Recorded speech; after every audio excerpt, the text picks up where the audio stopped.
जाती रही हैं।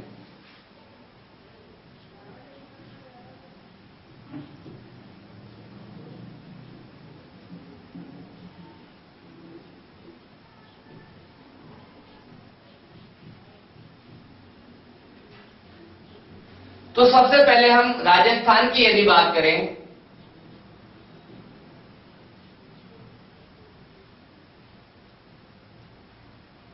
राजस्थान में इन जल संग्रह संरचनाओं को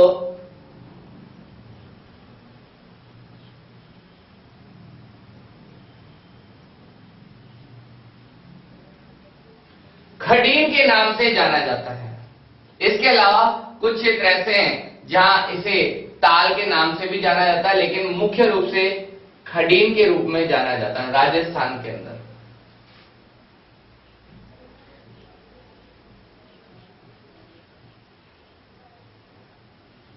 कर्नाटक में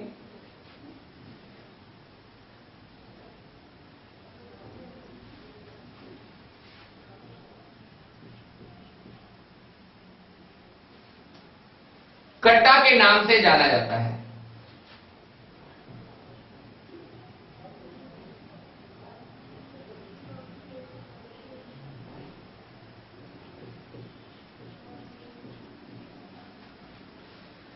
यदि जम्मू कश्मीर की बात करते हैं तो जम्मू कश्मीर में इन्हें ताल के नाम से जाना जाता है।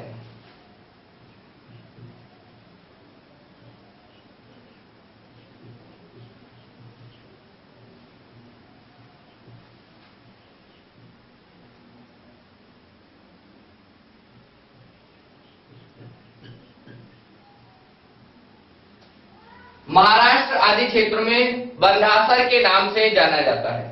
तो ये अलग अलग नाम है, इनका सबका जो यदि अर्थ निकाला जाए तो ये एक ही अर्थ निकलता है कि जैसे राजस्थान के क्षेत्रों में विशेष क्षेत्र खड्डे के रूप में जो तैयार किए जाते हैं खडीन के रूप में, कर्नाटक में कट्टा, जम्मू कश्मीर में ताल, महाराष्ट्र में बंधासर आदि इन नामों से हम जानते हैं। इसके अलावा और भी अलग अलग क्षेत्र हैं जिन्हें जैसे बिहार के अंदर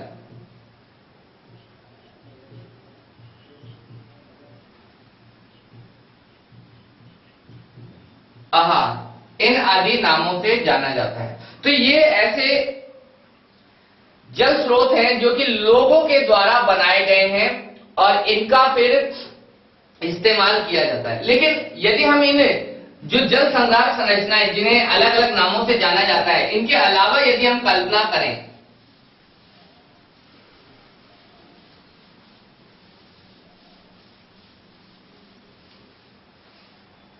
तो इनमें जल संग्रह संरचनाओं में जो नाम आता है वह है बांध।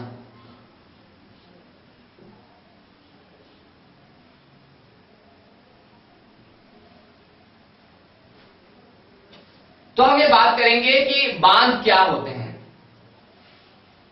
हमारे देश में अनेक ऐसी नदियां हैं जो कि बहुत बड़ी हैं, विशाल हैं, जिनमें पूरे 12 माह तक जल प्रवाहित होता है। जैसे यदि हम बात करें गंगा की बात करें, यमुना की बात करें या अन्य नदियों की बात करें, तो जो नदियां जब बहती हैं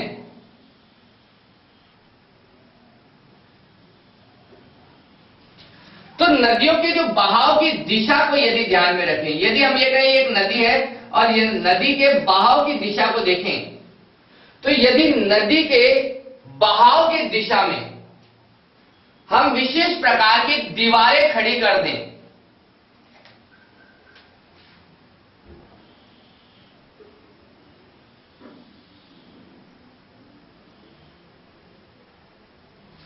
तो ये जो नदी के बहाव की दिशा में जब ये दीवारें खड़ी कर दी जाती हैं तो ऐसी स्थिति में अनुप्रस्थ रूप से इस दीवार के इस ओर, जिस ओर से जल आ रहा है, वहां पर जल इकट्ठा होता जाता है, जल की मात्रा एकत्रित होती चली जाती है और धीरे धीरे एक विशेष प्रकार के जल स्रोत बन जाते हैं। तो ये हम कह सकते हैं कि बांध क्या है?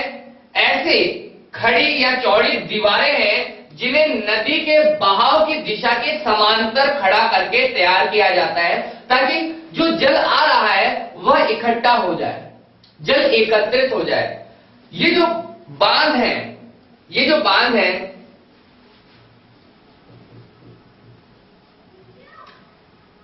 इन बांधों को बनाने का जो उद्देश्य है केवल मात्र यह नहीं है कि जो नदियों का जो जल है उसे केवल इकट्ठा किया जाए। इकट्ठा करने के अलावा इसके और भी कार्य होते हैं। जैसे खास तौर से यदि आप देखें कि बांधों के जिस ओर से जल का प्रवाह होता है वहां पर जल को एकत्रित करके रखा जाता है। तो यह जल जो है, जो संग्राहक संरचना जो